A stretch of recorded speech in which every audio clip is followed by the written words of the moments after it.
মাননীয় প্রধান উপদেষ্টার ভাষণ আমরা শুনলাম, এটা দীর্ঘ ভাষণ। সেই ভাষণে অনেক কিছু তিনি উল্লেখ করেছেন, এই সরকারের কৃতিত্ব এবং কর্মকাণ্ড, ভবিষ্যতে কী করতে চান ইত্যাদি। তার ফাঁকে এক পর্যায়ে তিনি জাতীয় সংসদ নির্বাচনের একটা সুনির্দিষ্ট সময় ঘোষণা করেছেন।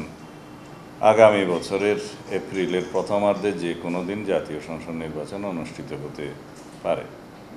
এই বিষয়ে আমাদের প্রতিক্রিয়া হচ্ছে যে জাতির প্রত্যাশা পূরণ হয়নি।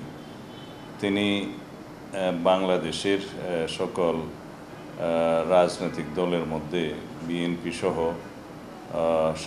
আমাদের সমমনা এবং যুগপৎ আন্দোলনে যারা শরিক ছিলেন তারা সহ গণতান্ত্রিক রাজনৈতিক শক্তিসমূহের অধিকাংশ দল, 50-এরও অধিক দল ডিসেম্বরের মধ্যেই নির্বাচনের দাবি জানিয়ে আসছিলেন দীর্ঘদিন থেকে। আমরা যৌক্তিকভাবে ডিসেম্বরের ভিতরেই নির্বাচন অনুষ্ঠানের জন্য আমাদের বক্তব্য সবসময় উপস্থাপন করেছি, যুক্তি সহকারে এবং বিভিন্ন কারণ দেখিয়ে।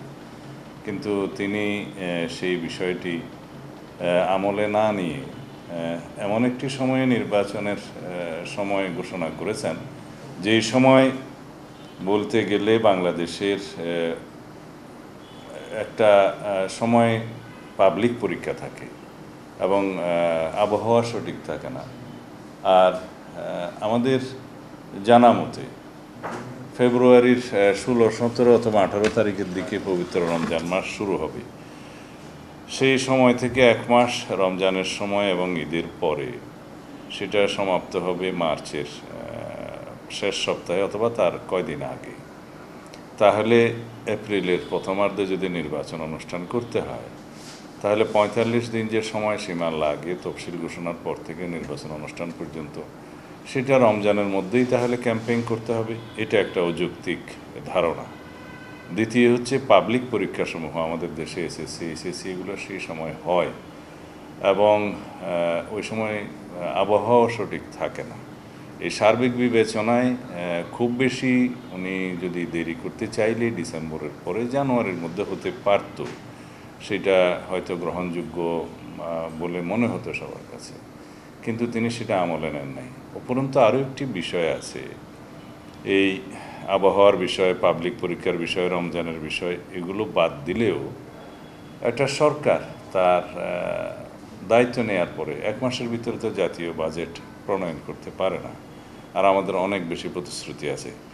অনেক বেশি বিষয় বিবেচনায় নিয়ে আমরা বলেছিলাম আমাদের দলের পক্ষ থেকে এবং আমাদের সাথে যারা যুগপৎ আন্দোলনে শরিক ছিলেন, ফ্যাসিবাদ বিরোধী গণতান্ত্রিক আন্দোলনের সমমনা দল, এর বাইরেও অনেক দলের পক্ষ থেকে তারা এই প্রস্তাব দিয়েছিলেন যে ডিসেম্বরের ভিতরেই নির্বাচন অনুষ্ঠান করা সম্ভব। এবং আমরা এই মুহূর্তে আমাদের দলের উচ্চ পর্যায়ে আমাদের স্ট্যান্ডিং কমিটিতে আলোচনা করে বাকি প্রতিক্রিয়া জানানো হবে আমাদের পক্ষ থেকে। এবং আমরা একই সাথে আমাদের সাথে যুগপৎ আন্দোলনে যারা শরিক ছিলেন তাদেরকে নিয়ে এবং সমমনা রাজনৈতিক দল এবং অন্যান্য রাজনৈতিক গণতান্ত্রিক রাজনৈতিক শক্তিসমূহের সাথে আলোচনা করে আমরা তারপরে বিস্তারিত প্রতিক্রিয়া জানাবো। তবে মোদ্দা কথাই বলতে পারি, আমাদের এবং জাতির প্রত্যাশা পূর্ণ হয়নি।